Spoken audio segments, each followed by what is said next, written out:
Hello, everybody, and welcome to another edition of Magic Mike's, proudly sponsored by our Patreon supporters and CoolStuffInc.com, where you can find cool stuff in stock every day, and our co-sponsor CardHoarder.com, offering the best inventory prices and delivery of cards for Magic Online. I am Evan Irwin, and we get started each week by saying hello to my two co-hosts, Aaron Campbell.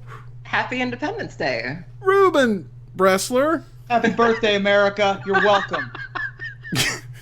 Oh my God. If you are listening to this podcast instead of viewing it, you're missing out is what you're doing. Allow me to welcome you to the gun show, where Ruben features sunglasses. Range for missiles, so we broke out the guns. Oh God. You look like somebody I would have made poor choices with in my 20s. Right. Wow. Please cheer now to encourage more of this behavior.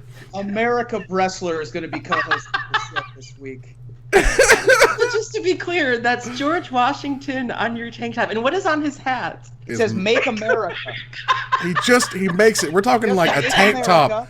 A tank top. We got the breastlage in the hair. We got the guns. It's an incredible image, ladies and gentlemen, that you can only get if you watch us live. Happy High Treason Day, ungrateful colonials. All right, so we also get started with our trumpet blast. You can get one if you support us at our highest level on Patreon. Don't have one this week, but we may next. And with that, we kick it off with our first pick and the giveaway. Now, the giveaway, M19 is coming, so it's time to give away an M19 bundle. Next week, we will give away a Core 2019 booster box to a lucky listener / viewer. Well, just viewer. It's giveaway live. But still, M19 giveaway right now. There's the link. Sign up. We'll give it away later. Don't worry, I'll forget and later I'll fix it. And if you're overseas, I have to give you a gift certificate because of reasons. You know how it is. Yeah. Lots to talk about this week. We ain't got no time to dawdle. Yeah.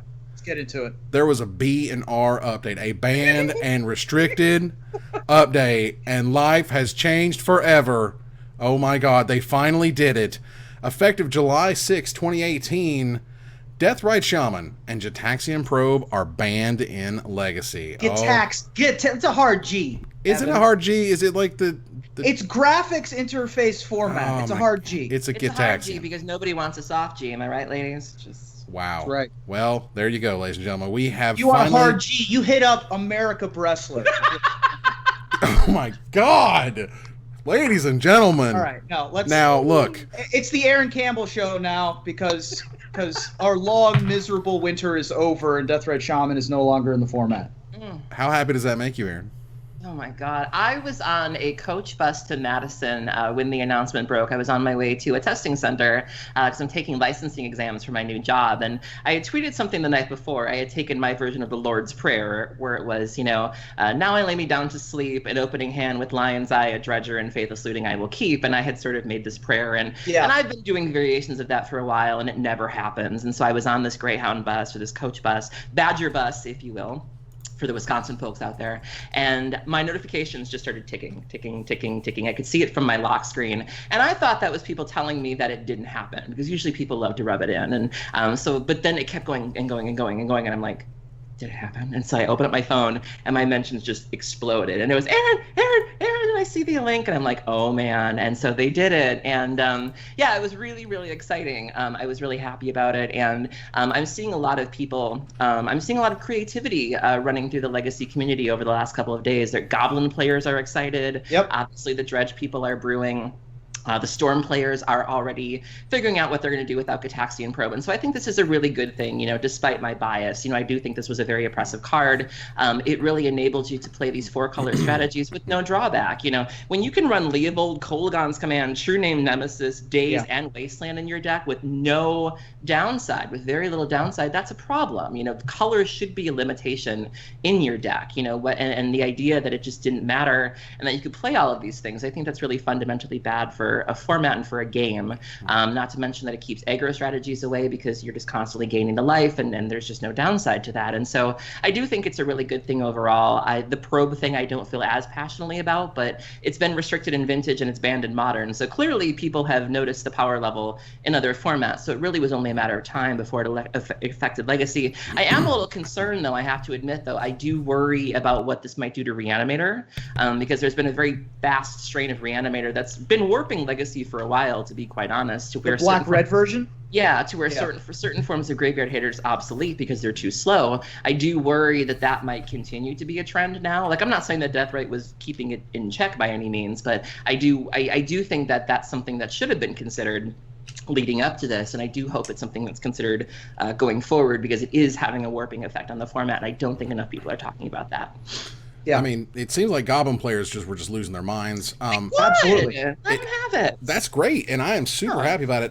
Gitaxian There was Pro. a long time in Legacy where Goblins was the best card advantage deck in the format because of Ringleader and because of Siege Gang Commander, and be able to sneak those out with either an Aether Vial or a Goblin Lackey. You could draw more cards with Ringleader than any other card that was highly played in the format as far back as when Standstill was playable in Legacy. Siege Gang Commander, as we talked about in our recent Top 10 Gerblins episode, is, maybe not the original army in a can, but it was the most played army in a can. 4 creatures spread across 5 power, 4 creatures is nothing to sneeze at. And so to have that be able to be playable again, because the most ubiquitous 1/2 in the history of Magic has gone away, in addition to decks that have now don't have main deck incidental graveyard hate, so Dredge and Reanimator, as you were mentioning, are becoming slightly better. You have to play slightly differently, and that's to say nothing of Gitaxian Probe, which we were going to go to next, Evan. Card's broken. It's broken. You can't do certain things for free. It's just like that question I asked pros back in the day on the Magic Show, and I said, if there was a 1 blue, draw 3 cards, and lose X life, what does that X need to be? And they're like, 19? It's like, it's more or less, it's too good to even float with. So if Gitaxian Probe was just the Phyrexian mana, draw a card, it would still see play.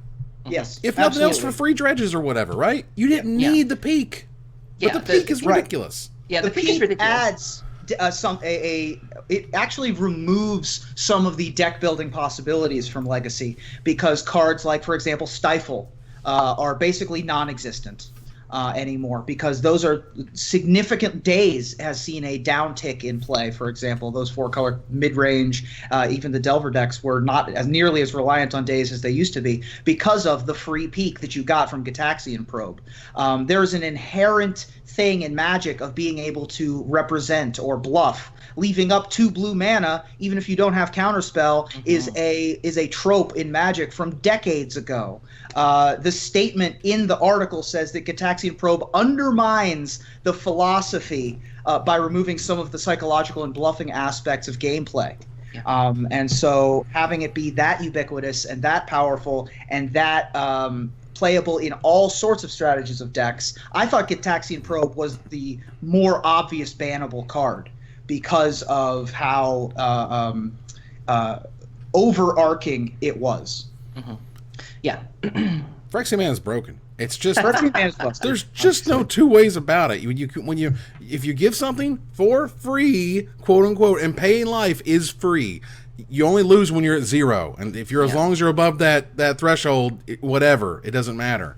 And just the look, like if you could have looked at one random card in your opponent's hand, it still would have been some information, but it wouldn't have been their entire game plan / hand / hate / everything they had brought in for you. And I think you could have maybe reasonably said it's still too good because of Manaless Dredge or whatever, but it wouldn't have been, my God, you literally give the combo decks the perfect thing to know when to go off. And it replaces itself. Yeah, exactly. The thing I like most about these bans is that they remove not necessarily uber powerful, unbeatable, world-beating cards. They're both very, very good, but it's not like you're getting rid of Top, where you're taking out an entire archetype, right? Or you're getting rid of, like you're banning Green Sun Zenith in Modern, I'm trying to think of other examples where you're just chopping the legs out from underneath entire strategies. This is more you're taking away crutches, right? Yes. Gitaxian Probe is a crutch that people lean on, and people have gotten so used to leaning on that crutch that now they're considering playing Peak. Spoiler alert, don't play Peak. Stupid. Bless their hearts. Just and Deathrite too. Deathrite was another one of those exactly cards the same that was way. very, very lazy card of like, you would keep terrible hands that had a Deathrite because you knew that card could carry you home. And so, you're right, Ruben, it is forcing people to Elves is still viable, Delver decks are still viable. You're just having to actually play a little differently and maybe put in a little more effort into your deck as opposed to coasting a sort of strategy. I can keep a crappy hand because I have Probe and a blue mana. No, girl, you need to assess your threats better, and you need to build your deck differently, and so there's a little more work involved. But I don't think it's like I said, I've never seen people more inspired, and I'm so excited. I wanted to do a stream today. I was going to do a tongue-in-cheek Independence Day stream of freedom from tyranny and oppression being Deathrite Shaman, but the bans aren't legal online until tomorrow. So I'm very excited to dive in this format, and I hope I see all sorts of things. I think it's a good thing. Oh, absolutely, and I think they made a good decision. The 1-mana Planeswalker has left us now. We went from. I made a lunch bet with Jerry Thompson that it would make a top 8 in like 3 months or something, to today it's banned in Legacy. So, and you can play it in Vintage, but there's a little thing called Mental Misstep, and let me tell you, it's kind of unplayable in Vintage. I could misstep them all day long. Well, you've also got other ways to get extra mana in Vintage. You don't need the mana elf. We do race pretty well, so.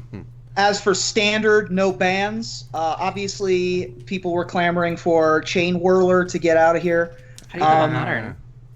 And nothing in Modern either, yeah. What do you think about Ancient Stirrings? Because that was the card that a lot of people in the last 2 weeks, there's been a lot of Ancient Stirrings talk about. Between KCI, Tron, it's too much. And Lantern, yeah. People were talking about getting rid of Ancient Stirrings. It was obviously a better ponder in the decks that could use it. Being able to get the land that you need in Tron, get the Lantern effect, or get the threats in Eldrazi. Codex Shredder. The land or the threat or the answer or whatever. Like that's an incredible tool. I think it has the sights on it. You know what I mean? I think it has its sights on it for sure. I just don't think that. I think that one is less likely of a scenario. I think that a rules update may be coming for KCI because of how the spells are currently layered. Being able to quote unquote pay for an Ancient Stirrings with your current Clan Ironworks is not something that you should be able to do.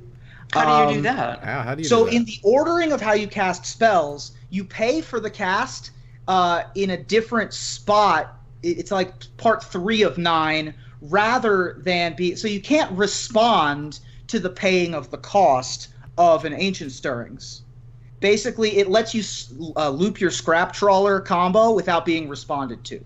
Ooh. Based on how the stack currently works. It needs to work that way so that, for example, you can loop your Chromatic Spheres through each other to play like a Vindicate or a colored spell or something like that. But it might get a specific rules update that this specific interaction, just like how they gave a specific excuse for Vile Smasher the Fierce, when they did the redirection. Or like when people were doing the boom bust thing for 2 weeks, Yes. and they were like, that's not how this was supposed to work. That's not how it's supposed to work. Okay. If you want to learn more about how the KCI mana interaction happens, it's a very complicated interaction, but it's the reason why it's so difficult to interact with right now, is basically you can stack your Sphere and Clan Ironworks in such a way that they can't be responded to with Scrap Trawler shenanigans. Pour one And out so for that. I'm sorry. I think that there's possibly a rules update coming. I think Aaron's like, that. shut up, I don't get it. I don't know what you're saying. There's words coming out of your mouth, and there's something about stirrings and reaction to the scrap heaps, and I don't know what's going on. How it works. All right, I'm just reporting the news. I'm very stupid. We've got Pharmacist Judge and other judges in the chat who might be able to explain it better than me. And so, but I think that that's a more likely scenario than Ancient Stirrings. Chain Whirler, they're going to wait and see a little bit longer, give it a little bit more day in the sun. The interesting thing to me is that I don't think that these legacy changes happen unless there was a Team Pro Tour coming up. I think they just sort of let it, take its course. People were not upset with the format. People were, a little, like, oh, this is a very powerful thing. And it was getting to the point where Deathrite Shaman and Gitaxian Probe were becoming much more homogenized strategies. Just like how Top, for a while there were like 4 color counterbalance control decks and other different kinds of things. And then ultimately Miracles became the only counterbalance control deck. I think things were heading in that direction with Deathrite Shaman, but they weren't quite there yet.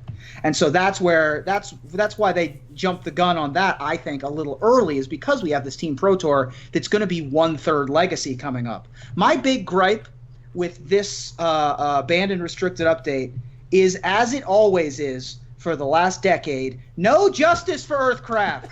When will there be justice for Earthcraft? Earthcraft's done nothing wrong. Wow. It is in prison for the crimes of others. Bring back Earthcraft.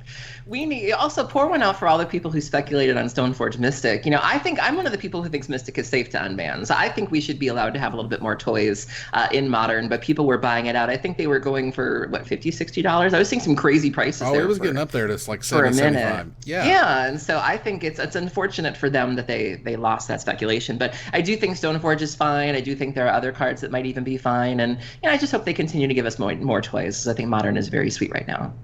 Yeah, I mean, ultimately, every once in a while, it pays off. Those who speculated on Jace the Mind Sculptor, they got there. Congratulations, because even until it was unbanned, people were like, no freaking way. I just think that not that Stoneforge Mystic isn't necessarily like overpowered, oh my god, would destroy whatever. Mainly, I just don't think it makes good play patterns in them. And this is what I think play design is talking about. Like, is that really what you want Modern about every time, is finding, like playing the 2-minute thing and go getting the thing and saying go, and then having to deal with that, and having that be like what happens on turn 2 on a lot of the games. But you want Modern to be about turn 3 Karn. I honestly don't know.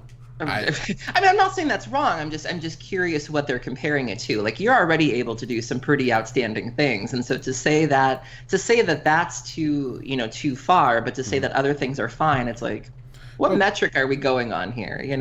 All right, so we got to move here to gather Townsfolk, because let me tell you, a lot to talk about. We went from 0 to the dumbest WotC decision Magic Mike C nomination. Oh boy. In like maybe 5 minutes flat, maybe just to be like, am I sure? Are we really? Is that okay?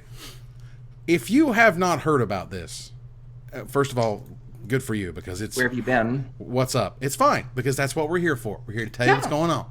What's going on, Magic? Is some stupid crap. I just can't. Is it going on in Magic, or is it going on in Hearthstone? Oh my god. Wizards of the Coast last year said that for the 25th anniversary, they're going to do a $125,000 exhibition event. We're not going to tell you what it is. We're not going to tell you how it's going to work. We're just going to say, you know what? It's going to be cray-cray. You're going to love it. Let's do this. And we're like, cool. All the pro players are like, man, this is weird. I wonder if there's qualifiers. I wonder if they're going to reward certain things. I wonder if they're going to tell us anything about it or whatever, which is fine or whatever. So 8 players are going to have what is, at least I think in Magic terms, the highest EV event that's ever been had in Magic. Absolutely.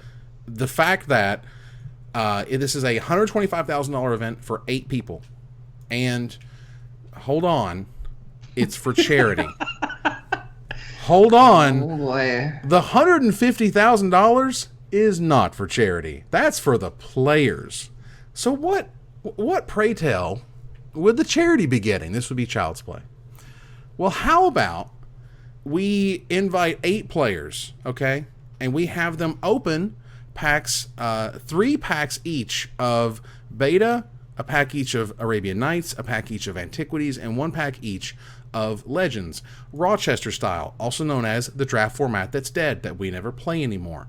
Sounds okay. Cool, right? Because you remember the beta draft? Remember the one they weren't going to film? It was sweet. That we told them you got to do this. And turns out Rochester, while it's old and decrepit, is actually the most visually and emotionally stimulating draft format to watch on Twitch. Yeah. So 23,000 people watching this live, right? People losing their minds. Super coolest thing, one of the coolest things I've ever seen in Magic. We are lavishing this praise, okay? And I feel like someone saw what happened and how it blew up and how people loved it, and they were like, we should do something like that. Let's just throw some random packs at people. So we have an event for charity where the $125,000 is not going to charity. Instead, all the cards they open are going to charity. We're not even to the players yet, because you got to understand how stupid this part is.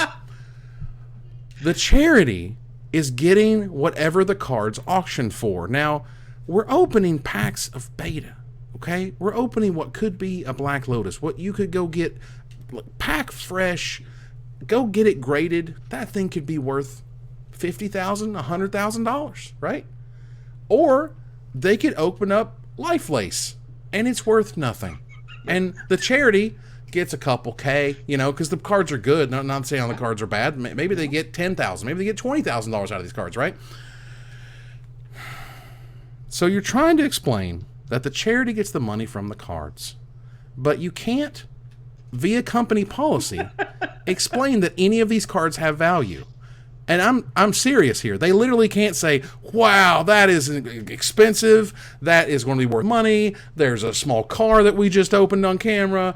You can't say that via Wizards. They can't acknowledge the secondary market. That is something that the commentators get training on, like very early on, that there's a list of words and a list of descriptors they cannot use. All right, so that's kind of bad. All right, so let's just say, fine. You're doing this, right? It's going to be Classic Magic. It's going to be its 25th anniversary. We're going to give it to charity. Maybe we did it backwards. Maybe you get $12,500 minimum just for showing up. Okay. That's what, 5th through 8th? Yeah. 5th through 8th get $12,500. Yeah. That's more than top 8 in the Pro Tour. That's more than winning the Grand Prix. Okay. Mm-hmm. So when you start going down the list here of who are the luminaries, if you're picking 8 people, who are the luminaries who are going to represent the 25th anniversary of Magic, the people who are going to give us the most bang for our buck, who are ready to take the banner and say, this is what Magic's about. All right, we have Raph Levy. Absolutely. He's been to every Pro Tour but one, and the only one he misses because he had a kid. Like, he's unbelievable. But I've been more pro points than I think anybody, right? Like, it's ridiculous. Yeah, it was unbelievable. Shuhei Nakamura, right? Again, Japan's original mainstay. This guy's a master. My favorite stat about Shuhei is he's been to 32% of the Grand Prix that have happened. Not that have been in his country, not percentage of weekends, because sometimes there are multiple GPs on a given weekend. He's been to 32% of Grand Prix. Oh, yeah, he travels Like, guy goes to more Magic events than anyone. Mm-hmm. And he has I think he has the second most Planeswalker points after Ralph Levy. Love it. Who's next? Johnny Magic. John Finkel, right? Nice. He's the man. He enthralled us for years. He basically has 2 Hall of Fame qualifications. Like, he got Hall of Fame. Working on the 3rd. And then we ran it back. And now it's time to run it back because he's incredible, right? It's Johnny freaking Magic, John Finkel. Mm-hmm. Paulo Vitor de Maderosa, representing a huge amount of players from South America, from Brazil, who look up. He's a luminary. He's Hall of Famer. He's been playing a long time. He's incredible. I love that we have our North American, our South American, our European, and our Asian demo covered already. It's like Captain Planet. We just need to put them in little Hall of Fame rings together and just woo. Yep. And you know what? The weirdness of the 125K and the whatever, we're cool, right? We're cool. Next up is Brian Kibler. Yeah, sure. Kittles. I mean, that's fine. It's fine. Obviously, of the 5, that's the most controversial. Sure. But he's got 2 wins on the Pro Tour. He's a charismatic dude. He's a Hall of Famer. I'm totally cool. He's earned his keep. Yeah. He may or may not have left Magic very publicly, as in, like, lit the bridge and said, seriously, this is why I'm leaving Magic, because there's no money in Magic. So he went to play and stream and commentate Hearthstone, which I don't fault him for, which has been very successful for him. Mm. And that's great, because he's Kibler. Brian's great. I love Brian. He's amazing. Okay, fine. You're walking a line, but it's fine. Right, it's a little weird. Who's next? Next up is Stanislav Sivka. Have you heard the name Stanislav Sivka in about 6 years? If you're just playing Magic, Pro Tour with eggs. No. I get him and Ivan Flock confused. Which one was the one that played the Nyx Fleece Ram at the Pro Tour? That was Ivan Flock. That was the Flock, right? Right. See the sheep and the Flock? Sivka's the one who got second Sunrise ban. Oh. Ooh. He did. And now he's a Hearthstone pro, and he was formerly a chess, like, international master or whatever those are called. I mean, he bounces from game to game, and now he streams Hearthstone, and he's one of the best players on the European Hearthstone circuit. Sort of like a European Kibler-ish prototype, I guess, in the moving from Magic, in the process of moving from Magic to Hearthstone. Okay. There wasn't enough money in Magic, and he moved on again. He's like, doesn't have the Hall of Fame. He's only got the 1 Pro Tour instead of the 2. We're treading on awkward territory here. Because he's at this point very, very well known for playing Hearthstone, and that's fine because Yeah. Stanislav is one of those guys because he did, he was like a chess pro, and then he became Magic pro, and then later Hearthstone pro. He basically went up the money chain because he's like, oh, all right, we're not making the money here. Let's go over here. Well, I'm really good at this game. Really, he's just one of those guys that if he wanted to play poker, for example, I would not be surprised that he takes 6 figures home at the next whatever. He's just a great player. Okay. All right. David Williams. Now look, I know David. All right. I know I've met David him, too. I've hung out with him. He's smart as all get out. He's super cool dude. I've had nothing but incredibly positive interactions with David. Cool. Nothing wrong with that. He's a cool guy.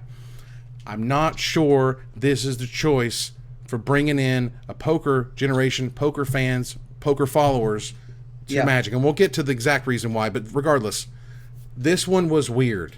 This one's weird. I mean, I liked him on Top Chef. Celebrity Top Chef. Master Chef. Master Chef. Blood Moon on the VSL. Master Chef, whatever. Yeah, VSL again. I mean, if you're gonna pick a poker pro, David Williams is a choice. Is a great choice. Not even a bad choice.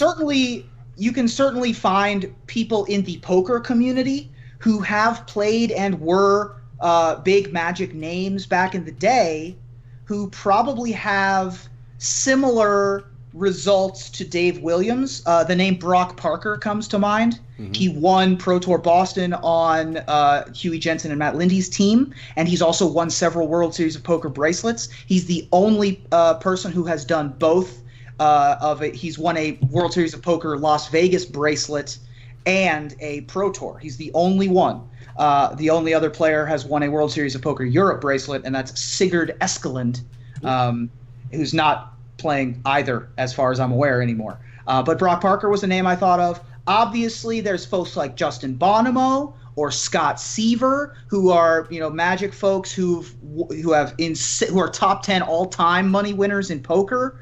I'm not sure that they would take the time out of their busy schedule to fly to Minneapolis for this, but it would certainly be an option. And then you have folks like Efro, who has multiple World Series of Poker bracelets and is a platinum, or was recently a platinum poker pro as well. So Dave Williams fills a slot.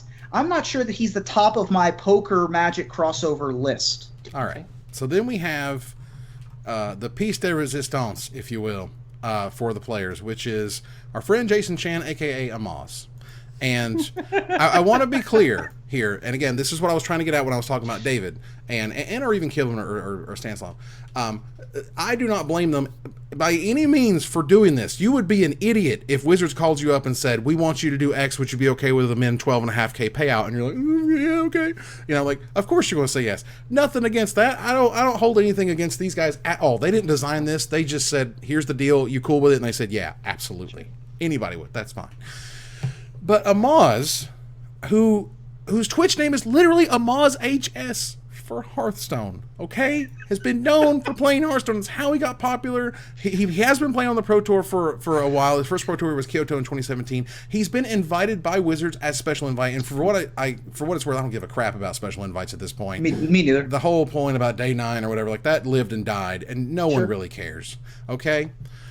But when you tell us on the 25th anniversary of your game that you're going to open some of the oldest, most lauded cards in the world to play a format that no one in their right mind will ever play in the history of Magic's ever before or since, because that's stupid, to bring in fan bases to show them cards that you don't really know how they work. They have weird errata. They have a million words. God help us if Chains of Mephistopheles is opened on camera. Someone's going to get hurt. Something's going to start bleeding or something. Seriously. Y'all, I don't know, because you got to think about this. This thing was not just come up with. They didn't just try to figure it out. This was planned. Someone wrote this down. Someone made PowerPoints, ladies and gentlemen. Multiple .ppt files were focused on what exactly we're reading right here. And no one had the idea of the optics of this. Of the idea that you say, we're going to take this money out of the Pro Player program. We're going to take it out of the Pro Club. We're going to make it harder to stay on the Pro Tour. We're going to do last year what we required an entire movement of hashtag pay the pros so they could just pay the pros instead of taking away. They now earn like $30K if you go to literally everything and you get the max, appearance fee stuff. And they wanted to drop it to like $2 or $3K. You learned from Brian Braun-Duin that they're not even paying for hotel rooms at this point for Platinum Club players. And it's like, you can't even pay for hotel rooms anymore? Like, what is happening? Wizards is doing this weird thing. And Aaron, you said, I think it best in the pre-show, where it's like, you want to break up with them, but you don't. So you just want to make life miserable. Yeah, this reminds me of when you're in a relationship and the person doesn't have the heart to break up with you, so they just kind of stop taking your calls, they stop being nice to you, they stop cooking you dinner, hoping that you will be the one to cut the cord because they don't have the guts to do it. And so that's what I think of when I see this relationship that these pros are in with Wizards, where Wizards has been cutting appearance fees, cutting hotel fees. It feels to me like they just don't want to be doing this anymore, but they don't have the nerve to do it. Maybe they're worried about how it's going to look if they were to get rid of the Pro Tour or get rid of the system. So they're just hoping if they kind of treat these people as badly as possible, maybe they will walk away and do it for them. But the sick twist on that is that these guys love the game so much. And even Brian says that in his article, that, you know, he's never felt entitled to any of these things. And that's, if certain people do, they are free to sort of to leave to greener pastures. But he says, I love the game. And that adds a really sick element to it, is where you know they're not going anywhere, so you still keep treating them poorly. And it's just like, it just feels bad. So let's talk about what it feels like and what it looks like. Martin Yuza tweeted, good to know that the only way to qualify for this super hyped 150K tournament would have been to quit Magic 2 years ago and started streaming and play Hearthstone. Yeah.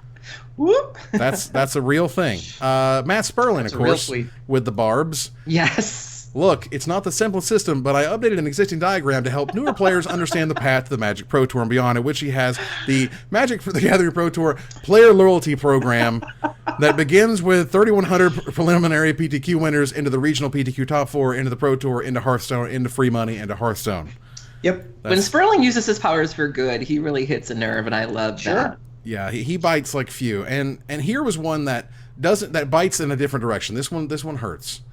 Sebastian Pozzo, I hope I'm saying that right, or Pozzo. Pozzo, thank you. Tweeted out, and he's a gold pro. He plays on Hyrule Latin, and he says, this is how I feel from a personal point of the view about the 150K draft. They're basically telling the community that Stan Sifka and BM Kibler, of course their Twitter names, made a great call when they left the MTG Pro scene.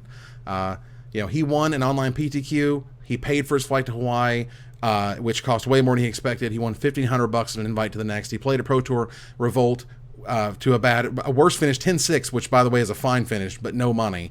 He had to win another online PTQ. He did all these things where he's just kind of scraping by, and it's tough enough. And he says, if you put together all my winnings for the whole season, including money from the 10 GP I played, I finished with 47 pro points, but still didn't make more money than the participation prize for the Silver Showcase.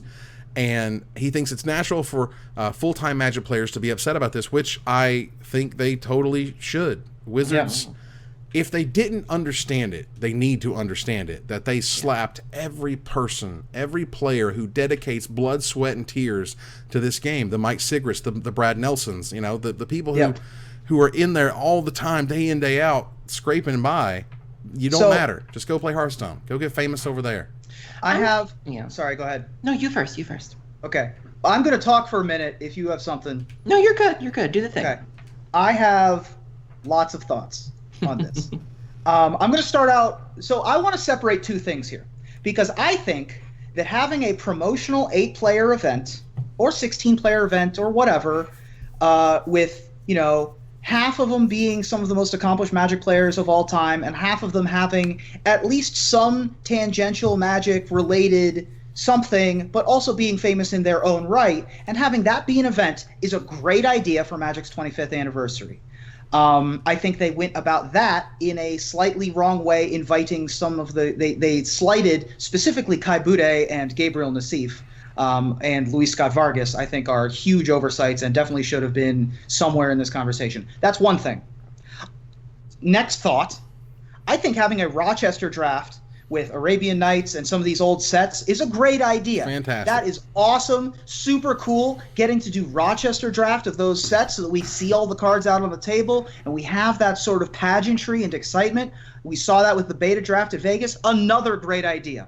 Yeah. Combining those two ideas is stupid, because you have this new player base over here, right, where we're trying to get new folks excited. We've got Amaz, who's got 500,000 YouTube subscribers, gets 8,000 live YouTube viewers a week. And you've got Kibler, who's got slightly less but similar numbers. And then you throw Sean Day9 Plot in there. And then you get Hunter Pence of the San Francisco Giants and Cassius Marsh of whatever team he's on. I think he's on the 49ers now. And you get those celebrities in this promotional event. Mm-hmm. And then over here, you do the Rochester draft. You get Kai, who's won more Rochester Draft Pro Tours than any other human on the planet. You get Brock Parker, who won Pro Tour Boston. You get some of those old school names to do the old school thing. You get the new school names to do the new school thing. And you run 2 different promotional events at your Magic 25. Combining the 2 is like, I really like ice cream, and I really like scrambled eggs.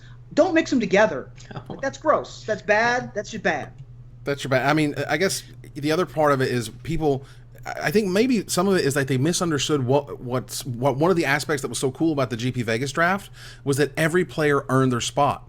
Yeah. You had LSV, and you had Ben Stark, and you had Yuza, and you know why? Because they're great Magic players, because they got there just like anybody else, and there was absolutely the underdog stories of the drafter who, you know, like, queued for the Pro Tour and didn't even know it and made to the top 8 of this one. And those are amazing stories that come organically when you try to just instill and input. Again, the 25th anniversary, focusing on people who literally left your game, publicly said we're leaving your game for this reason of no money, showering them with dollars after cutting the benefits that all the pros are getting now, to the fact where you're not even sure if they're just pros anymore, where you see BBD questioning, like, should we just why do we have a Pro Tour at this point? Like, what's going to happen to these people who struggle to make it? It's a really weird ecosystem, because no other game. The most shocking name is that wasn't on the celebrity invite list to me was Chris Cluey. Sure. Like, you want to invite, first of all, the event is in Minnesota, and he was a former Minnesota Viking. You want to talk about Magic celebrities who've had impact on greater culture in terms of discussion and Twitter followers and all that kind of stuff. He's a published author. Mm-hmm. People who would have a massive reach, who are positive about Magic and who've played for a while. That's someone who I would have put in that second event. Yeah. You talk about people who've been slighted. I mean, you don't invite Kai to this thing. Like, what are you doing? Yeah, I mean, I'm not surprised, to be honest. To be clear, I'm not saying it's okay. I don't want to conflate not being surprised with it being okay.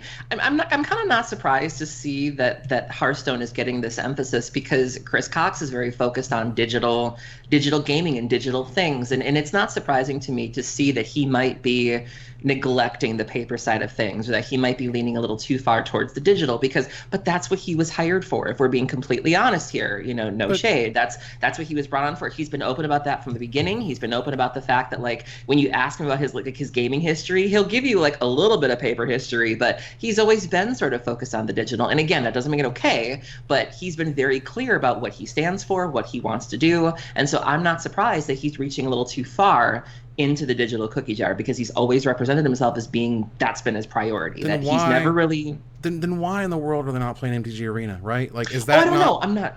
No, and that's fine. It's just like, isn't that like the idea, right? That this is the 25th anniversary. We're turning the page. We're going to be more digital focused. These are digital guys. Maybe we can get Stan back. Maybe we can get Kibler back, streaming more MTG, because this is a great client. They're very proud of it. And then it feels like that was maybe that was the plan. And then the beta draft happened, and everyone lost their minds, and they were like, no, we need to have them do Rochester draft, all these really old packs, it'll be great. And it's like, what are you doing?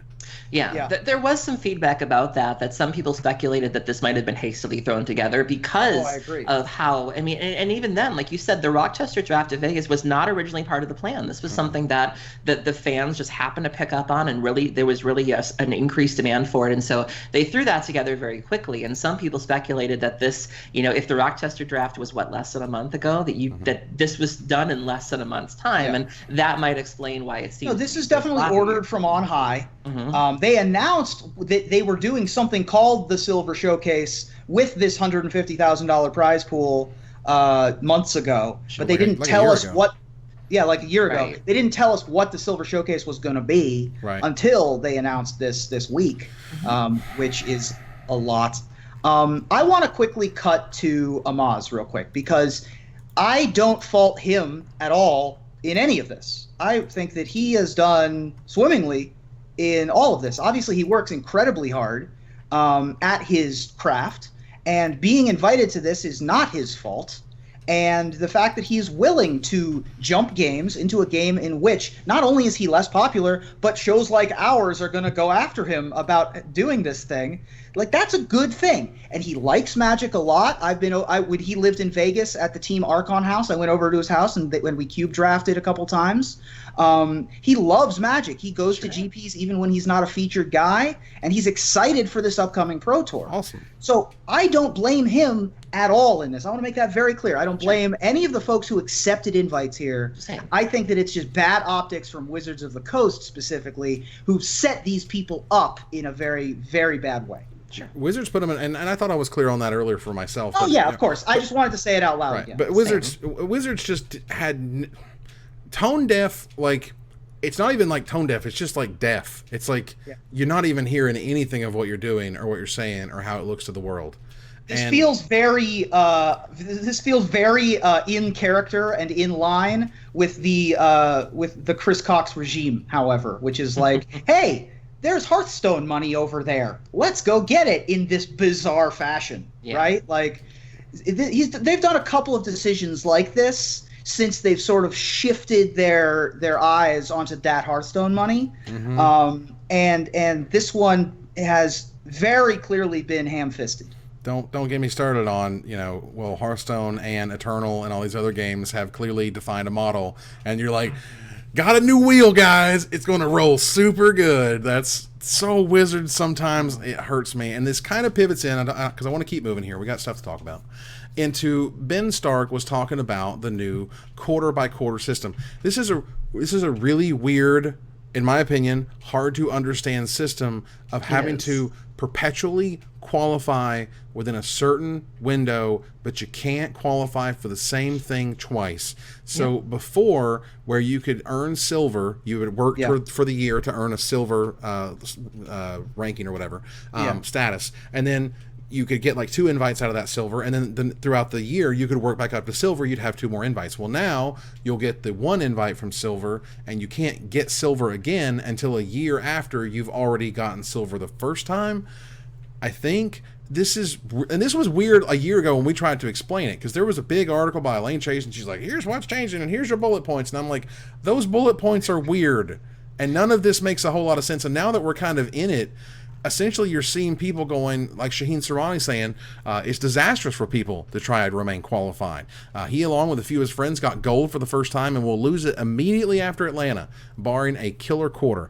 This added to the ridiculous rule for re-upping silver makes it poor for us bottom folk. At which point, of course, Cedric jumps in and is like, wow, knocking you out with play the on the SCG tour. That's right. We'll give you attention. And this kind of breaks into, again, what's different about what Wizards is doing and what's different about what SCG has been doing themselves. SCG made you know who Jeff Hoagland was. They made you know who Caleb Shearer is. They made you know who Kevin Jones is, right? Why don't we know about all the Platinum Pros? Why can't Wizards do all they can? Can you name the world champion? Can anyone name the world champion? Can you? No. I don't know. I also feel like the businesswoman in me also worries about the transparency of it all. I talked a little bit earlier about how manipulative it feels to be treating your players poorly when you know that they love your game so much that they won't leave you or that they won't cut the cord. I worry that with the system being like, these guys don't know what they're getting into. They don't know what their statuses are. They don't know what the thresholds are. It's very difficult to find that information. When I worked for Card Hoarder, it was my responsibility to know who on my team was about to hit bronze, who wasn't hit silver. That was a chore. Like, that was work to just keep up with these guys and where that information is not readily available. And when you don't make it easy, when you don't make it transparent, I feel that gives you more room to really manipulate people and to really take advantage of people. And I feel like this is just another dagger at the players, where not only is their pay being cut, but they're not being told what the rules are. And I feel like that leaves you open to being taken advantage of, where you have these guys who think they know what's going on, they think they know what they're doing to qualify, they think they know they're playing by the rules, and then come to find out that buried in this website somewhere you didn't know what was going on. And I don't like that. It's just piling on and piling on, and these guys are just not being treated very well. Right. And go ahead. Sorry, didn't mean to interrupt you there, but there are 34 by my count Platinum Pros right now. I probably could have guessed 15 of them. I'll just rattle off some names and keep a count in your head of how many you were like, there is no way I would ever have guessed that was a Platinum Pro. Ready? This will go quick.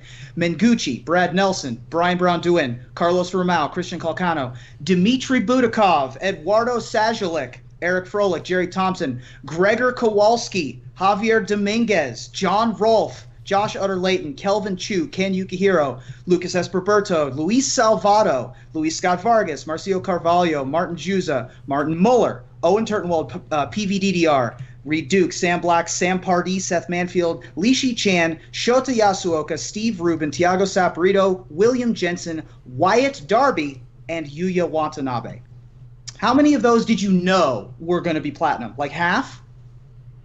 I would say more than half, but I'm incredibly biased in that I have to kind of know these things for what we do. Like if I didn't have this podcast and I wasn't required to sort of stay on top of things, I would know Budakov from Magic Online. You know, I might know. I mean, a lot of those, like I would never have picked out Eduardo, for example. Like I know he's a great player, but Eduardo Sajalik I would never have picked out as a Platinum Pro. And Wyatt who again? Wyatt Darby won the last Pro Tour, right? Like, and then we haven't heard word one about him from anyone since. Like, Wizards. Okay, so and this is obviously a much deeper discussion. We could talk about this for a very long time. I want to make a couple notes, and you'll get a lot more of this in depth in the pre-show if you're a Patreon supporter. In that we've talked a little bit about sort of the brand building, the idea of good guys, the idea of bad guys, because the idea of bad guys in Magic at this point throughout its entire history is that bad guys are cheaters, when bad guys could also be the people you enjoy rooting against. Because heels. Wizards has gone completely anti-player at this point when it comes to the Pro Tour. And this is what I mean by that. And Wizards like, we love the players and we showcase the players. Well, of course you do. But what you're focusing on all the time is the cards, the lore, the story, no R&D, understand why R&D made its decisions, understand why this card works this way, blah, blah, blah, blah. Versus like, what if a Pro Tour broadcast, instead of opening up with Rich Hagan at the table and this is the world and this is the lore and let's see a trailer showing the characters from the story or whatever, versus being like Lewis, like LSV going like, I'm going to crush this thing. I've been working hard. It's going to be awesome. I can't wait to get out there and so on and so forth. And they go through some of their big Platinum Pro names and some of their bigger personalities and they let them get you hyped about what they are going to do in the event. So when they show you those players later, you've already seen some of the passion. Wizards has already given them some amount of attention. Wizards sucks at giving players attention. Like, seriously sucks at it. Whereas SCG is literally the complete opposite. Like, it's not even... They do nothing but give attention to the people who play on the circuit. Clearly, I think there needs to be some sort of middle ground. But Wizards... And don't forget, they did swing that way a little bit. Remember, pro player cards used to be in packs. You used to open a booster pack, and see Kai Buddha right there. That was a thing. And then Wizards is like, no. And then they got rid of that. And when they got rid of that, maybe, correlation, maybe causation, we don't know. But when they got rid of that, Wizards, Magic also had a period of incredible growth. And Wizards continues to hammer home about what the mass market reach of Magic is, and how mass market Magic is so much bigger than tournament Magic / friendly local game store. Everybody who's playing is really just buying packs at Walmart 2 or 3 at a time, and we'll see them next set. So they don't give a crap about whoever. And the other half being when you start to hinge your product on a personality, if that personality does something stupid, you have to deal with that. You can't just sort of turn a blind eye or just add them to a DCI ban list or whatever and just be done with it. No, the company has to officially, come down as a policy, as a response, blah, blah, blah, blah. It's a slippery slope in many ways. I've connected Magic similarity to the PGA Tour in the past on this show. I think 2 years ago at this point I talked about this, how at a certain point the PGA Tour switched from being a promotional golf event in which they were trying to sell clubs and balls and bags and things like that, and switched to a player centric event where they were selling you these personalities who would then in turn encourage you to be like, oh, that guy uses this club, I should use that club too. And other major sports have gone through that change recently as well. The UFC did it the most recently, maybe a decade ago, and I talked extensively about the connections of how I think that the UFC and Magic the Gathering Pro Tour are actually quite similar in that, yes, we absolutely wants that sort of bad boy personality. Magic has two problems. One is, for the most part, Magic players are not as apt to take on a bad boy personality as folks who, for example, punch each other in the face for a living. It's much easier to find that kind of person in the UFC or trying to make their way in the UFC than it is in Magic. And so you naturally have people like Conor McGregor and Ronda Rousey and these loud, boisterous personalities who are already like, yeah, I'll beat the crap out of that guy.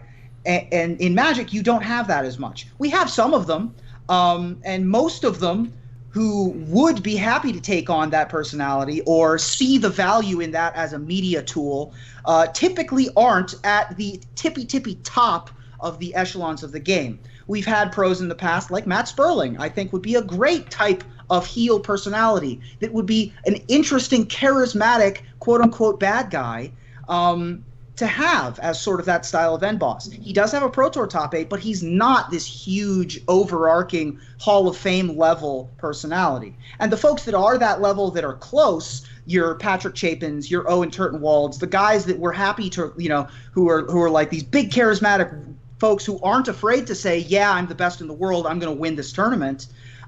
They aren't embracing that side as much as maybe we would like. But the flip side of that is that we live in a world where you're already getting attacked on Twitter enough. You already have all of these awful Reddit threads about, you as a public figure. You don't need to take on this Roman Reigns characteristic and have everybody hate you as a World Wrestling Entertainment heel in addition to all the people that already don't like you. So it's really tough in a mind sport like Magic, or even in esports. I mean, there isn't really that kind of angle in esports either. And so it's really difficult to pull that kind of thing straight out of the ether. Let me give you an exact example of where there was a crossroads. And again, we spoke about this in terms of, I think the person who's come closest to what we would describe as a Magic heel would be Owen Turtenwald. And that there's multiple times where he compares himself to Muhammad Ali, and he's going to crush this thing, and he's ready to go get it, and blah, blah, blah. And that's cool. Again, he kind of dips his toes, and then he kind of comes back. You remember when Goifgate happened, and you remember when he came down like a ton of bricks and said, how dare you take the Goif over the correct pick? If he had leaned all the way in, because everyone came at him. I'm not saying, I don't even remember if we did necessarily, but people came. We did. We probably did. I was too heartbroken by Reed jumping on board with that one. I was like, oh, no. But if he had come at him and stayed at him and just essentially held true and said, look, that was a dumb thing, coming down really harshly on people who make those decisions and being okay with that, that's. What happened to your light there? Oh my God. My monitors went out for a second. Regardless, again, that's where if he had leaned in, you could continue to do that leaning in, and you can continue to be that villain. Right. Because in Magic, that's a seriously bad thing to do. So tough to do. Mm-hmm. It is so tough. You say you want to be John McEnroe. You say you want to be Conor McGregor. You say you want to be Dennis Rodman. That you don't really. Most people can't. I couldn't handle that. It's a lot of people couldn't handle that. It's hard. Most people. Again, we got a lot of stuff to talk about. Clearly, there's some benefits and detractors for the different ways to do about it. I guess one of the ways I want to note here and kind of leave on, at least for those who may have anything to do with the Pro Tour in some fashion, you've been doing more or less the same thing for a long time. Maybe you should try something different. When the Pro Tour Rivals of Ixalan starts with me seeing players and not a trailer for the new set, that's when things have changed. Because if you're just doing the same crap every time and you keep telling us that no, we're going to do something different, you're not doing anything different. Somebody highlight that. All right, so here we go. Something a little less important. Actually, you know what? We don't have time for the Pro Tour deck list. Whatever, they're going to be posted at the same time they're always posted. Don't have Let's time get something for to gorgeous. pretty, fun. Actually, does a callback to kind of a little bit bittersweet. Let's take a look at the San Diego Comic-Con promos for 2018, because they are all illustrated by Therese Nielsen, and they have been absolutely amazing. They are gorgeous. We have these incredible paintings. It's sort of Therese's almost classic style of, there's some geometry there, there's so much feeling, almost emotion there, there's a depth of color. Religious aspects, a lot of the like stained glass. almost church windows. Yeah. Absolutely. Yeah, the stained glass for the entire motif. And it looks like an amazing package, absolutely terrific.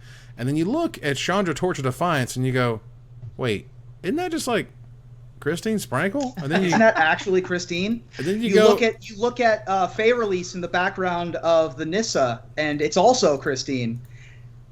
Yeah. And then Christine revealed on Instagram, in a rare Instagram post, that she actually was asked by Therese to model for these paintings, and that she was the inspiration for Chandra and for Freyalise and for Jaya, and for Liliana and from Nissa, and that she brought in 2 suitcases worth of costumes, and over a period of time, did the thing. And Therese has been revealing these behind the scenes photos of Sprankle in front of a screen, and someone's taking pictures of her. And this is just a great tribute to a person that we miss terribly, and that we are worse off as a community without. And people have wondered how Sprankle's doing, and so it's great to know that she's out there somewhere just living her best life. Like, she's making her story, bitch. Like, she's immortalized in cards. Like, what? Yeah. And I love it. Which is great. I am so pleased that that this could happen in some way. We are and should never get Christine back. It's sad, but she is significantly happier elsewhere. And so we can look back fondly on the days in which we had the godmother of Magic the Gathering cosplay. That mantle has been taken up by others now. Obviously, Nissa cosplays. Did you see that? Yeah. Nissa cosplays Shalai with the articulating 14-foot wingspan was spectacular and brilliant. And she is joined in the upper echelons by the 10-foot tall Karn made by Atlas Crafts. And obviously Admiral Beckett Brass, Ashlyn Rose, and many others who've taken up the mantle of Magic the Gathering cosplay. There was a young lady with Chandra. I think she might have been at Vegas. She was at a recent event. She had gauntlets that smoked. Like, she had gauntlets and hair that smoked. Like, nothing makes me happier to see this sort of new breed. And even people who might have been cosplaying before, but who've really stepped up their cookie over the last year. And they're just constantly, like, just when you think it can't get any better, I feel like I see a new picture and it's like, damn, we are lucky to have these people. Did you see Ashlyn Rose get her portrait painted by both Howard Lyon and Steve Argyle? That's awesome. Incredible. That is just absolutely. It's a weird. It almost kind of the medium becomes almost blurred in a way, and that she is Bloodbraid Elf from Steve Argyle's Bloodbraid Elf, but he's painting the Bloodbraid Elf as the cosplayer for Bloodbraid. It's like it's awesome. Yeah. And not to jump topics too wildly here, but I know we have this coming up, but it seems like a good segue. Ryan Pancost recently said, in reference to the wings that Nissa Cosplay made, Nadine Grendelmeyer, Wizards needs to start giving the style guides to cosplayers first.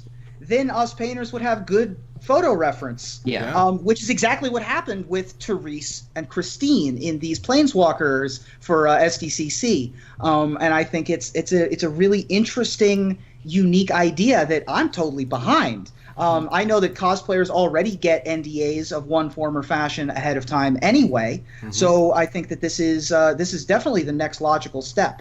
As for these Planeswalkers in particular, obviously Therese Nielsen, her personal issues aside, these are insanely beautiful pieces of art, and I can't imagine these going for anywhere close to even like they're theoretically $99 MSRP. Give me a break on that. These are going to be 2.5x, 3x in no time flat. And so, these are just absolutely gorgeous. And the bottom line for me is I'm glad that we got to have these in much the same way that the Planeswalkers have their remembrances in the stained glass behind them. We get to have these as our remembrances of the good times and the halcyon days, the salad days of when we had and deserved Christine. Wow. It was beautiful. Yeah, so that's an incredibly interesting story. Let's move here to Desperate Ravings. I don't want to touch too long on this one because I'm really not trying to pick on Amaz at this point. The boy's been getting enough flack over the past week anyway. But he's playing in the Pro Tour. They invited him to the Pro Tour. Yeah, and I have some insight on this because I'm really close friends with Tan and Grace, okay. Obviously, who is, I'll be very quick, don't worry about I won't go too long, but he's teaming with Tan and Grace and Brendan Michael DeCandio, two other names that you know because of the SCG Tour primarily. Very talented Magic players. He's decided that that's going to be his team for the Team Pro Tour. None of the three were qualified through the traditional qualification process. Amaz was invited and could invite two of his teammates, and that has received him some flack. I know that this was not out of nowhere, however. I know from my conversations with Tannen that this was like something they were trying to work out for an SCG Open for a long time or for a Grand Prix for a while. Tannen and Amaz know each other from back when Tannen was doing Hearthstone commentary regularly. They were really close there. Tannen was over at the Team Archon house in Vegas every day when he lived here. And Amaz hangs out in Brennan's stream like all the time. Like they're really close friends. And so this was not just a kind of out of nowhere situation. This was a long time in the making, and he was looking to play in this Pro Tour with people that he knew and trusted, not that he would just, show up and have either a promotional thing with or, have a good chance to win. He wanted to play with his boys. You know what I mean? He wanted to play with some friends of his, sure. And this was just a natural fit. And so I think that I'm going to be a little bit more biased because I was one of the groomsmen at Tannen's wedding, well, that and I know all these guys. What? That and you know who these people are. Right. And I've seen these people in person before. However, what I can tell you is Amaz, as we mentioned, who is one of the most, if not the most popular Hearthstone creator in the world, who lives on the other side of the goddamn planet, was thinking of flying to the United States for the express purpose of being in a team open with Brennan and Tannen. That's how much he likes these guys and trusts these guys, and so I'm totally okay with what's happened here. But Cedric wanted to be his teammate. Again, and the folks who wanted to be teammates with him, I don't fault. Everyone who wanted to be a teammate with Amaz fit into a very specific category of very good, not great, but very good at Magic, right? Mm-hmm. Who also understand the business, who also want that, the bonus, the cameras. And Cedric obviously fits into that. I gotta be honest. I'm a Mazed out. Can we pick on Jeff Hoogland now? Oh boy, sure. Hoagland. It's Hoagland, by the way. Hoagland. It's totally Hoagland. I know both of the players think that Amaz might have the best chance of actually doing the best at the Team Pro Tour. By the way, so okay. Fabulous. So now the idea here that you can play, and this is this kind of works into the Jeff Hoagland thing. Jeff Hoagland tweeted the other day. I'll just bring it up here.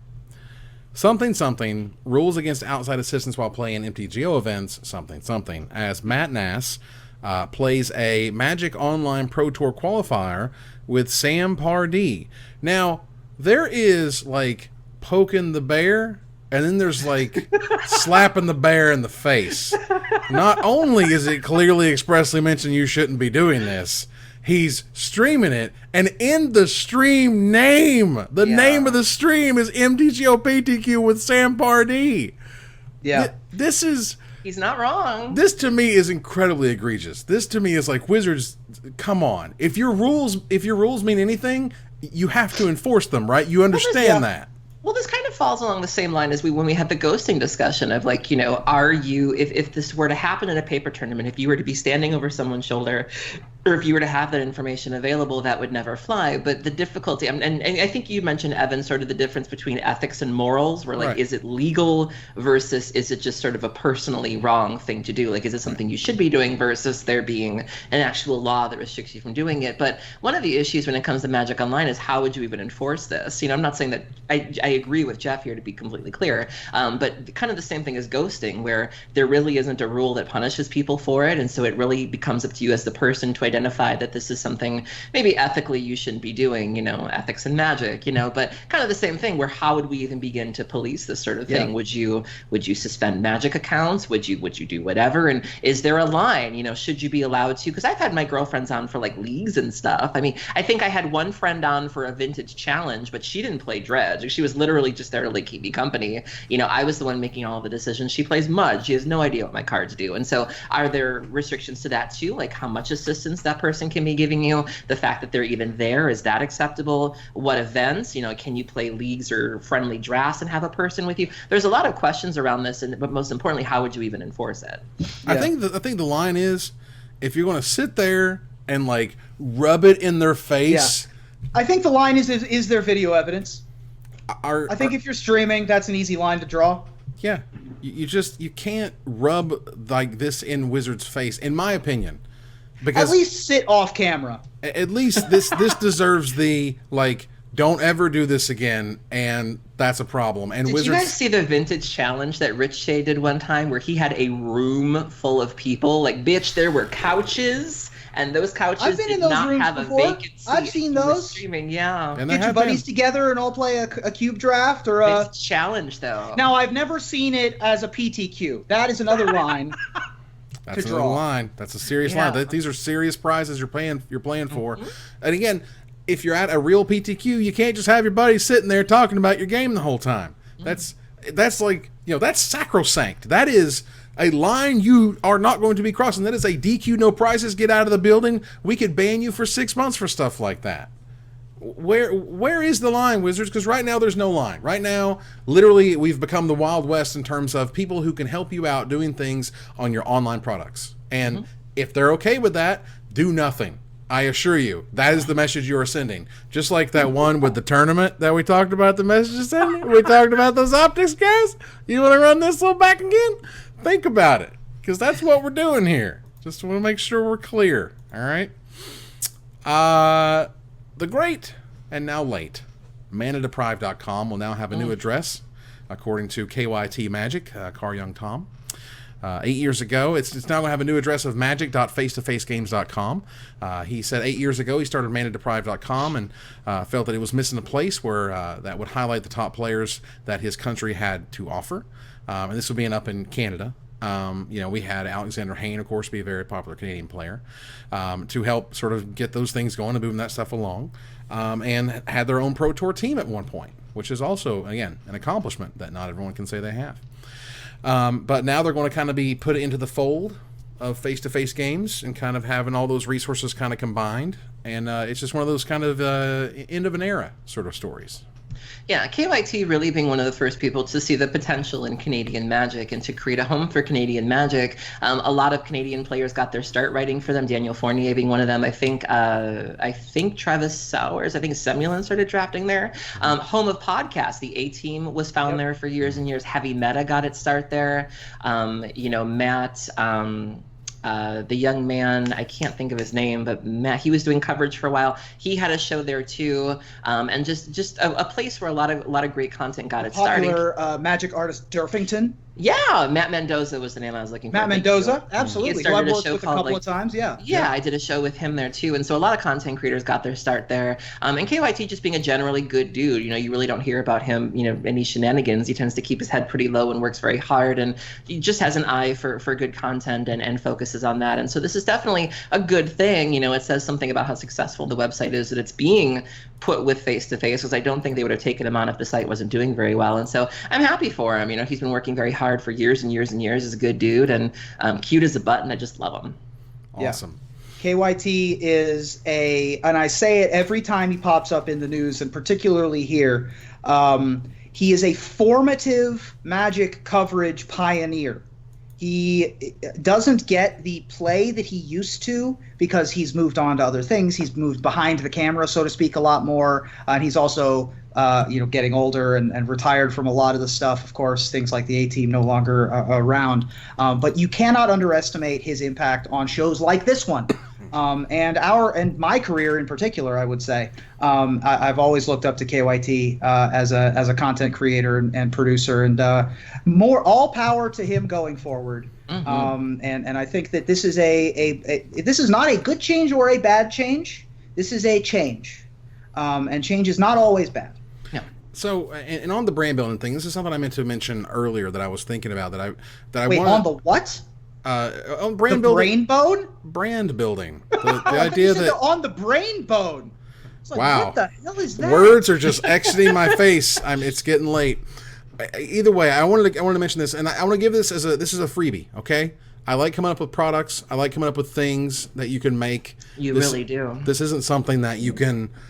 Save it for the next Kickstarter, Evan. We can market this. Well, here's the thing, and this is a little bit bigger. This is for the Ultra Pros. This is for the Ultimate Guards. This one's free, guys. Okay. You need some ideas, though. For real. Where is the official sleeve of John Finkel? Where is the sleeve that has his signature on the back? Where is the one of Seth Manfield holding the World Championship trophy or whatever? Again, screw that. I want Seth on the yoga ball shuffling his cards when he does a little bounce thing. I think that's so cute. And again, all of those things could be true, but they don't, and they never have. Yeah. And that's bad. And there's a market there that wants to love these players, give them outlets to love them. Or even just not even if it's not sleeves with them on it, just the endorsement of being like, hey, I'm John Finkel and I use these sleeves. Yeah, like they used to do with, I think they do that with like sports gear, sports cereals or something. Yeah. Mm-hmm. Make them, we can't market athletic shoes. We probably shouldn't market athletic shorts. Market donut pillows. What? Donut pillows for those long 9-round days. Get your little cush in the tush. Love it. Perfect. There you go. So, sleeves are also perfect. Get that watermark. The beaded, like the old folks do with their cars. Those the dealers, the old Asian dealers that I push at the Win have those little like taxi cab driver beaded like things. I mean, John Finkel is literally on Team Ultimate Guard right now. Like, how easy of a layup is this? This is just a whoosh. Oh, look, money. It fell. Yeah. Like, guys. I like coming up with new products. This isn't something I could do, I think, in the near time frame. So they can take it, do it. You're welcome. All right. We have to give away a MTG Core 19 bundle. I want to thank people for their subscriptions and the bits. And we're going to thank people for the subscriptions and the bits. I have that. I had that pulled up. And the host. It was right there. Oh my goodness! Yeah, since we're not quite to that yet, we're going to give like a 3-week to 5-week delayed thanks to Young Mage for subscribing, since we didn't thank him on the week that he actually subscribed. I thanked him on Twitter, though. Yeah, he's good people. I got to finally meet him. Also, I had an interview with Young Mage at Vegas that came out yesterday. Nice. You should go check out the YouTube channel where I answer some questions. Wow. That's terrific. All right. So one of your favorite Magic the Gathering personalities, and also me. So, congratulations to Jonathan S. from Stevens Point, Wisconsin. Yes, Wisconsin in the house. For winning a Core 19 bundle. That will be sent to you on release day, as I can't send it any earlier, as we don't even have it, but whatever. Wisconsin. So congratulations to Jonathan. Are you familiar with Stevens Point, Wisconsin? I have been to Stevens Point. I'm not. Stephen who? All right. Okay, so real quick, and I want to touch on this. He's that cute streamer we were talking about. He was that super cute stream, yo. So, and now his face is red. And I wanted to touch real quick here on the splash damage thing. And I do this only because I'm the marketing manager at Cool Stuff. Cool Stuff has a lot to do with the Dice Tower Con. The Dice Tower Con showed up in a not great light recently, and I wanted to make something clear because people don't know what they don't know. A lot of hubbub come up about the ban of alcohol at the Dice Tower Con. The Dice Tower Con is ran and has been begun by a gentleman named Tom Vassell, who's in charge of the Dice Tower. It's a Dice Tower channel on YouTube. It's the biggest board gaming YouTube channel by a mile, and he is very much sort of the family values. This show is for families, and he didn't want alcohol at the show ever. No Dice Tower Con ever has allowed that on the premises. Just want you to know. Yeah, we social justice warriors, we can't take credit for that one. We might have shut down GP Charlotte, but we didn't do that. Like, as a social justice monk, I require lots of alcohol. Okay, so that said, we're going to move and on as a here. social justice monk, I also don't have missiles, but I have these guns. Am I right? Jesus. Are we right, ladies and Put gentlemen? some color on them guns. Look at them little Yeah, white things. mono white aggro right here. Well, we have to turn the corner to the finisher.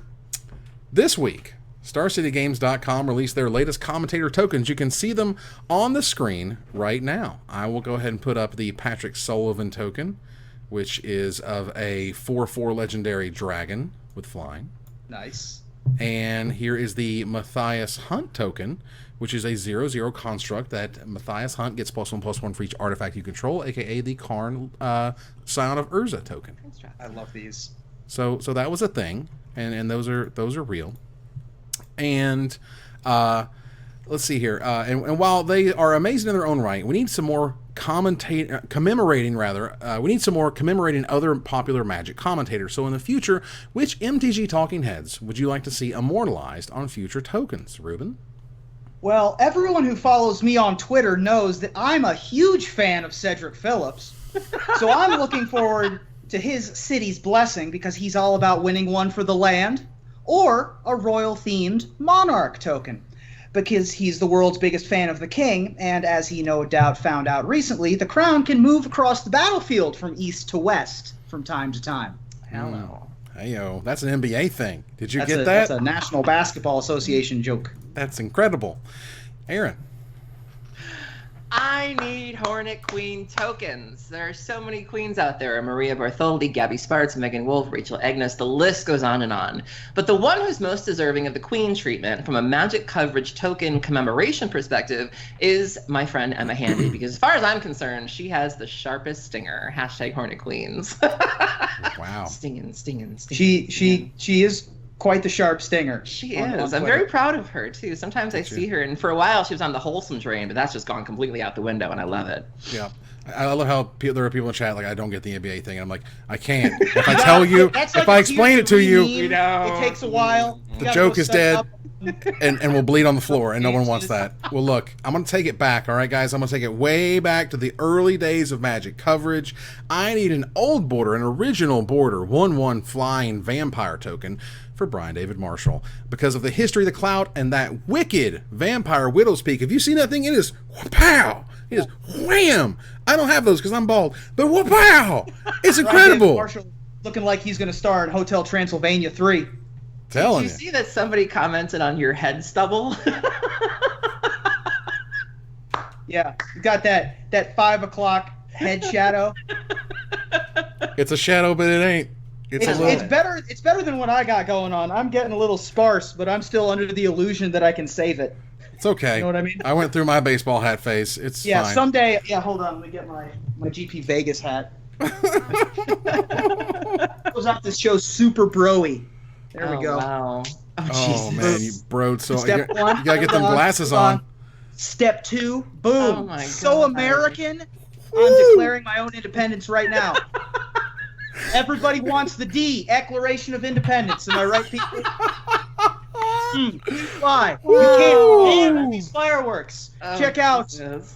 The Gun Show. Dab on them. Thank you, Long. You hate me yet, Yes, audience? Have I totally. gone too far? Oh my God. Thank you, Long Sky, for subscribing. Thank you very much for subscribing via Prime. Thank you very much, Adavol, for subscribing a Tier 1 subscription, which we appreciate. R Sigma for the bits. H2O Happy Dude for hosting us. 00 Busy Hands for their bits. Pumpkin Bomb for subscribing via Prime, which we appreciate. House of Shadow for their bits. Their America's birthday bits, if you will. Oh. Which is awesome. And MTG Young Mage subscribing. I see here an hour ago, which is appreciated. Promethean Chaos 66 also subscribing. We may have gotten that one in. It was from 7 days ago. We just want to make sure. Yeah. So, that said, thank you very much to our subscribers.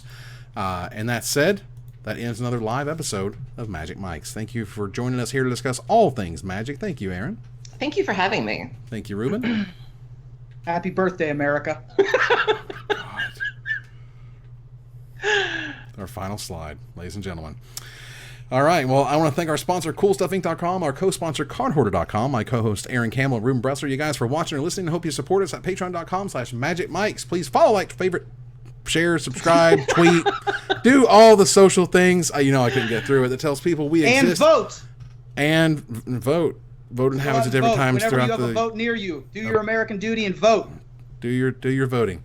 Catch us online at twitch.tv at Magic Mikes, on Twitter at Magic Mikes Cast, our Magic Mikes subreddit, and like the Magic Mikes page on Facebook. Talk to us privately at magicmikespodcast@gmail.com. Follow the audio-only podcast at magicmikespodcast.libsyn.com, or find us on iTunes, or join us here next week. Same time, same place, for another episode of Magic Mikes. Good night, everybody.